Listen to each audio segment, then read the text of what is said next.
John फिर से अपने YouTube चैनल पर आप सबका स्वागत करती हूँ और आशा करती हूँ कि आप सब अच्छे होंगे, कुशल होंगे, प्रसन्न होंगे। आगे बातें न करते अपने टॉपिक पर आते हैं और आज का टॉपिक हमारा काव्य खंड से लिया गया कुछ पंक्तियाँ हैं जो बहुत ही इम्पोर्टेंट है, महत्वपूर्ण है हमारे इंटर के बच्चों के लिए, बोर्ड एग्जाम के लिए। और आज की जो कविता है ये जयशंकर प्रसाद द्वारा रचित श्रद्धा मनु कविता जो है उस शीर्षक से ली गई है और बोर्ड के लिए बहुत इम्पोर्टेंट है। तो आगे बातें नहीं करते हैं, सीधे इसका अर्थ बताते हैं किस तरह से इसका अर्थ करना है। क्या है? कौन हो तुम बसंत के दूत, बृहस्पति झड़ में अति सुकुमार। इसमें मनु श्रद्धा से पूछते हैं कि तुम कौन हो, तुम कौन हो, इतनी सुकुमार, इतनी सुंदर दिखने वाली तुम कौन हो। जिस प्रकार से बृहस्पति झड़ में अति सुकुमार, जिस प्रकार से बृहस्पति यानी कि पतझड़ के बीत जाने पर, पतझड़ के बीत जाने पर और जब बसंत का आगमन होता है, जब बसंत का आगमन होता है और बसंत के आने पर, बसंत ऋतु के आने पर चारों ओर हरियाली फैल जाती है। ठीक उसी प्रकार से मेरे इस नीरस मन जीवन में तुम्हारे आने से आशाओं का संचार हुआ है। तुम कौन हो? घन घन तिमिर में चपला सी रेत, घन माने बादल, तिमिर काले या अंधकार, और चपला यानी कि बिजली सी रेत। जिस प्रकार से काले बादलों में बिजली चमक जाती है और प्रकाश फैल जाता है, ठीक उसी प्रकार से तुम मेरे जीवन में जो समस्याएं हैं, मेरे जीवन में जो अंधकार है, उसमें उस बिजली की चमक के तरह आई हो। तपन में शीतल मंद बयार, जिस प्रकार से तपन यानी कि गर्मी में, प्रचंड गर्मी में शीतल मंद बयार, मंद बयार वायु, मंद धीरे धीरे चलने वाली वायु, जो शीतल यानी ठंडी वायु जो होती है, जिस प्रकार से प्रचंड गर्मी में शीतल ठंडी वायु धीरे धीरे चलने वाली सुखदायक होती है, ठीक उसी प्रकार से तुम मेरे जीवन में सुखदायक हो, अर्थात तुम मेरे जीवन में सुख लेकर आई हो। तुम कौन हो? अब लगा कहने आगंतु व्यक्ति, आगंतु व्यक्ति यहाँ पे श्रद्धा है। श्रद्धा कहने लगती जो आई थी, आगंतु लगा कहने यानी कि श्रद्धा यहाँ पर अपना परिचय देती है। श्रद्धा अपना परिचय देती है क्योंकि मनु बहुत बड़े मतलब इच्छुक थे कि श्रद्धा है कौन, ये कौन है।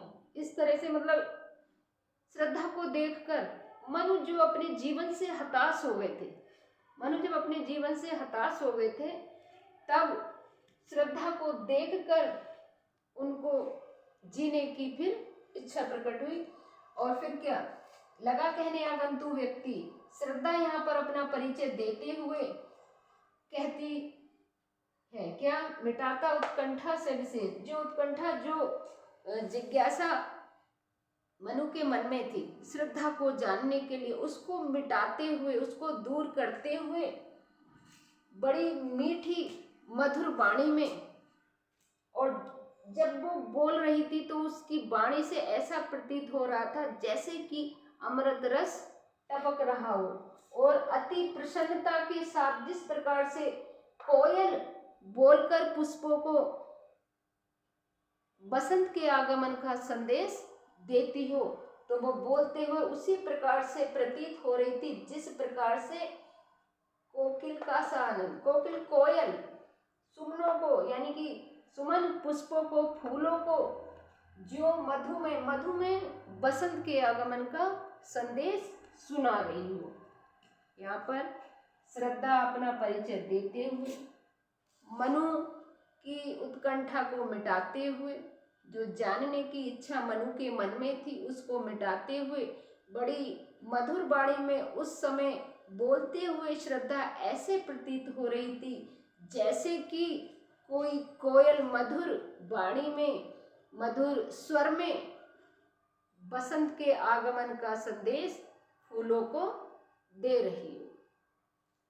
ठीक है, इन व्याख्या एक बार और सुन लेंगे, फिर एक कहानी रूप में ही मैं इन सारी लाइनों का अर्थ बता देती हूँ। ठीक है, कौन हो तुम बसंत के दिन। यहाँ पे मनु श्रद्धा से कहते हैं कि तुम कौन हो, इतनी सुकुमार दिखने वाली, इतनी कोमल दिखने वाली, तुम कौन हो। जिस प्रकार से पतझड़ के बाद बसंत के आगमन से चारों ओर हरियाली फैल जाती है, ठीक उसी प्रकार से तुम्हारे आने पर मेरे इस नीरस मन में, मेरे जीवन में आशाओं का संचार हुआ है। और तुम अंधकार में जिस प्रकार से बादलों, काले बादलों में बिजली चमकने से प्रकाश होता है, ठीक उसी प्रकार से तुम मेरे अंधकार में जीवन में प्रकाश के समान हो। और गर्मी में तुम शीतल ठंडी वायु के समान हो। तुम कौन हो। तब श्रद्धा कहने लगती है, उसकी जो इच्छा है जानने की उसको मिटाते हुए बड़ी मधुर वाणी में बोलते हुए ऐसे प्रतीत होती थी जैसे कि कोई कोयल अपनी मधुर वाणी में फूलों को बसंत के आगमन का संदेश दे रही हो। इतनी सी ये व्याख्या है। और एग्जामों में जो आएगी ये रेखांकित अंश, ये रेखांकित अंश, ये रेखांकित अंश और एक ये रेखांकित अंश और एक ये, इन 4 लाइनों की व्याख्या ही करनी है। ये क्वेश्चन दे दे रेखांकित अंश की व्याख्या कीजिए, तो इतनी ये व्याख्या आएगी करने को। 4 से 5 लाइन आती हैं व्याख्या के लिए और बाकी क्वेश्चन आएंगे कि श्रद्धा कौन थी, श्रद्धा क्या कर रही थी, मनु क्या पूछ रहे थे। वो जब हमने अगर व्याख्या हमें पूरी याद है तो क्वेश्चन तो हमें वैसे ही लिख देंगे, उसमें ज़्यादा कुछ हमें क्वेश्चन याद करने की आवश्यकता नहीं है। ठीक है, अब इसका काव्य सौंदर्य। काव्य सौंदर्य क्या, खड़ी बोली है भाषा, रस श्रृंगार है, और जहाँ रस श्रृंगार है वहाँ गुण माधुर्य होता है। और अलंकार लिखना है, अलंकार मानो ऐसा लग रही है जैसे मानव बना हुआ है, तो उत्प्रेक्षा अलंकार है और रूपक अलंकार है, अनुप्रास भी है। फिलहाल उत्प्रेक्षा अलंकार लिख देंगे और रूपक अलंकार लिखेंगे। ठीक है, व्याख्या अच्छे से समझ में आई होगी। आज के लिए इतना ही, और लग जाइए अपनी तैयारी में क्योंकि एग्जाम आ चुके हैं। आज फिलहाल आज के लिए इतना ही। बाकी जो कोई टॉपिक भी पढ़ना हो, किसी भी पार्ट की कोई भी व्याख्या पढ़नी है या समझनी है तो बच्चे कमेंट में कर सकते हैं। तो फिलहाल हम डेली अब वीडियो बना रहे हैं क्योंकि एग्जाम है बच्चों के, और विशेषकर इंटर के बच्चों के लिए, हाई स्कूल के बच्चों के लिए। व्याकरण जो भी पढ़ा है अब तक वो तो इंटर, हाई स्कूल और अन्य जो भी एग्जाम है वो सब में महत्वपूर्ण, व्याकरण हमेशा महत्वपूर्ण है हर एग्जाम में। इंटर या हाई स्कूल के लिए नहीं, कोई सा भी एग्जाम दोगे तो व्याकरण उसमें आता ही, और यही व्याकरण आता है। तो अच्छे से पढ़ते रहिए। जय हिंद, जय भारत।